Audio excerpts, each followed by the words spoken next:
नमस्कार दोस्तों, आप सभी लोगों का एक बार फिर से स्वागत है आपके अपने चैनल सूरज के रिव्यू में।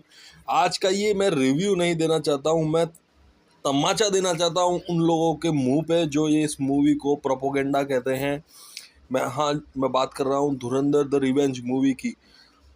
मुझे काफ़ी आश्चर्य और सरप्राइज फील हो रहा है कि हमारे ही देश में, हमारे ही देश का खाने वाले, हमारे देश में रहने वाले, हमारे देश से पैसा कमाने वाले और हमारे देश में अपनी ज़िंदगी गुजारने वाले लोग, कुछ कुछ लोग ऐसे भी हैं जो पता नहीं क्यों अपने ही देश में बनी हुई इतनी शानदार मूवी को प्रोपोगेंडा बताते हैं, और जो रियल फैक्ट्स हैं उनको पता नहीं क्यों वो इग्नोर करना चाहते हैं, या फिर हो सकता है कि किसी डर की वजह से उस सच्चाई को वो एक्सेप्ट नहीं करना चाहते। शर्म आनी चाहिए ऐसे लोगों को जो इसी देश में रहते हैं। भाई, इसी देश का खाते हो, इसी देश में रहते हो, इसी देश से पैसा लेते हो और इसी की बुराई करते हो। वैसे ये हमारे भारत देश में ही हो सकता है, और किसी देश में ये लोग ऐसा करें तो हो सकता है सरेआम इनको फांसी दे दी जाए, इनके हाथ काट लिए जाए, या फिर इससे भी बुरा इनके साथ हो जाए। लेकिन हमारा देश इतना उदार है हमेशा से, हम जिस वजह से हमारा जो कानून है वो इतना सॉफ्ट है कि सभी को बोलने की आज़ादी है, और कुछ ऐसे लोग हैं, कुछ ऐसे गंदे लोग हैं जो इसी आज़ादी का गलत फ़ायदा उठाते हैं और अपने ही देश की बुराई करते हैं। अच्छा, इस मूवी को प्रोपोगेंडा कहने से पहले मैं पूछना चाहता हूँ उन लोगों को कि इस मूवी को आप प्रोपोगेंडा कहते हो तो अगर आप में हिम्मत है तो मेरे कुछ सवालों का जवाब दे दो। क्या खनानी की जो डेथ हुई थी वो क्या 8वीं मंजिल से गिरने से नहीं हुई थी? इस मूवी में उसकी डेथ कैसे दिखाई गई है? अच्छा चलिए छोड़िए, इस सवाल का जवाब आप नहीं दे पाएंगे। मुझे ये बता दीजिए, क्या उजेर बलोच पे अभी भी जासूस होने के चार्जेस नहीं हैं? उसे क्यों जेल में रखा जा रहा है? उस पर किस तरह के चार्जेस लगाए गए हैं? क्या आपको नहीं पता है? ये चीज़ नहीं पता है तो आप सर्च कीजिए।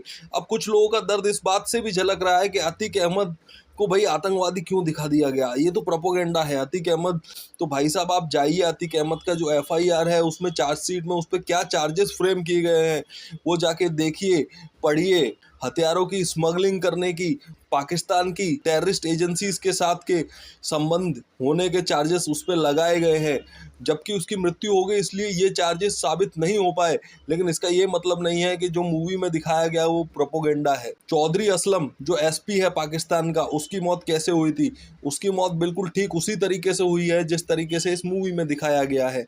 तो मतलब इतने सारे फैक्ट्स आपके सामने हैं, इतनी सारी रियल चीज़ें आपके सामने हैं, फिर भी आप कहते हो कि मूवी प्रोपोगेंडा है। क्या पाकिस्तान में जितने भी टेररिस्ट हैं उनका उनका जो डेथ है वो अज्ञात हमलावरों ने नहीं किया है? जाके पढ़ लीजिए 2022-23 में क्या हुआ है। उन हमलावरों के बारे में पाकिस्तान को कोई भी जानकारी नहीं है। अच्छा, आप अभी भी कहेंगे ये प्रोपोगेंडा मूवी है? शर्म आनी चाहिए आपको। अपने देश को अच्छा दिखाने वाली, अपनी देश की एजेंसी, अपने सूरवीरों के बारे में एक अच्छी कहानी बताने वाली मूवीज, हो सकता है इसके अंदर काफ़ी सारी चीज़ें फिक्शनल हो सकता है काफ़ी सारी चीज़ें इसमें मिक्स की गई हों, लेकिन ये कभी नहीं हो सकता है कि पूरी पूरी मूवी रियल ना हो, ये पूरी की पूरी मूवी प्रोपोगेंडा हो। अंदर कुछ लोग आएंगे ऐसा भी बोलेंगे कि मोदी जी की नोटबंदी को क्यों दिखाया गया इसके अंदर। क्या आप नहीं जानते हो हमारे देश में कुछ ऐसे गद्दार नहीं थे जिन्होंने डुप्लीकेट्स नोट यहाँ पर भेजे? क्या टेररिस्ट उस तरह का काम नहीं कर रहे थे?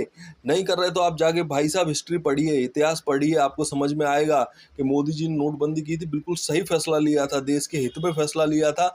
उसकी वजह से काफ़ी सारी टेररिस्ट एजेंसियों और काफ़ी सारे देश के दुश्मनों को धक्का पहुंचा ही होगा, और वही चीज़ इस मूवी में दिखा दी गई तो आपने उसे प्रोपोगेंडा कह दिया। अरे भाई, आपको शर्म आनी चाहिए। आप इसी देश में रहते हो, इसी देश का खाते हो, इसी देश से कमाते हो, इसी देश में जिस जो कहने के लिए आपको ताकत मिलती है ना, वो ताकत उस रोटी से आती है जो आपने इसी देश ने आपको दी है। तो शर्म करो और ये प्रोपोगेंडा बोलना इसे बंद करो। अपने देश के बारे में, अपने बारे में अच्छा सोचना स्टार्ट करो दोस्त, क्योंकि आपको मुसीबत में कोई दूसरे देश वाले, कुछ आतंकी है, वो मदद नहीं करेंगे। आपके अपने ही देश, आपकी अपनी सरकार, आपके अपने ही जवान, आपके अपनी ही आर्मी आपकी मदद करेगी, जो आपको किसी भी संकट से बचाएगी। ये वही एजेंट्स हैं जो बाकी देशों में अपनी जान हथेली पर रखकर घूमते हैं और उसके बाद में इंफॉर्मेशंस भेजते हैं अपने देश को, जिससे कि जितने भी हमारे दुश्मन देश हैं उनकी जो साजिशें हैं वो कामयाब ना हो पाए दोस्त। उसी वजह से आज आप चैन से सुबह और शाम को रोटी खा पाते हो। इसलिए अपने देश का सम्मान करना सीखो दोस्तों, और ऐसे प्रोपोगेंडा करने वालों को मैं बस इतना ही कहना चाहता हूँ कि आप अपनी विचारधारा को बदलिए। आप खराब नहीं है, लेकिन आपकी विचारधारा खराब हो चुकी है। इस विचारधारा को दोस्त बदलिए और अपने देश का सम्मान करना सीखिए। वैसे आप जैसे प्रोपोगंडा करने वालों से देश को कुछ ज़्यादा फर्क भी नहीं पड़ रहा है, क्योंकि बाकी की जो पब्लिक है, देश की 90-95% पब्लिक, वो इस बारे में नहीं सोचती, वो देश के बारे में सोचती है। आज देश का युवा, देश की जनता आज देश की सरकार के साथ खड़ी है, देश के जवान के साथ खड़ी है।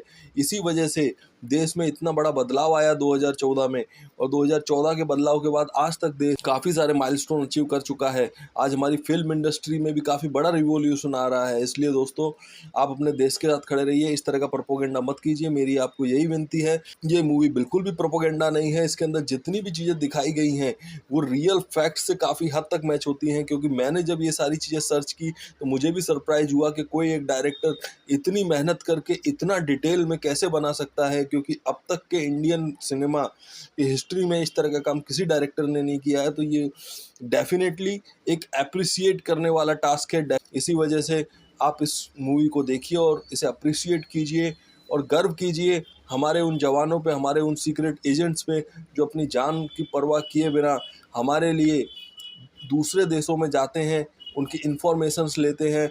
आप हमारे देश के दुश्मनों को चुन चुन कर ख़त्म करते हैं।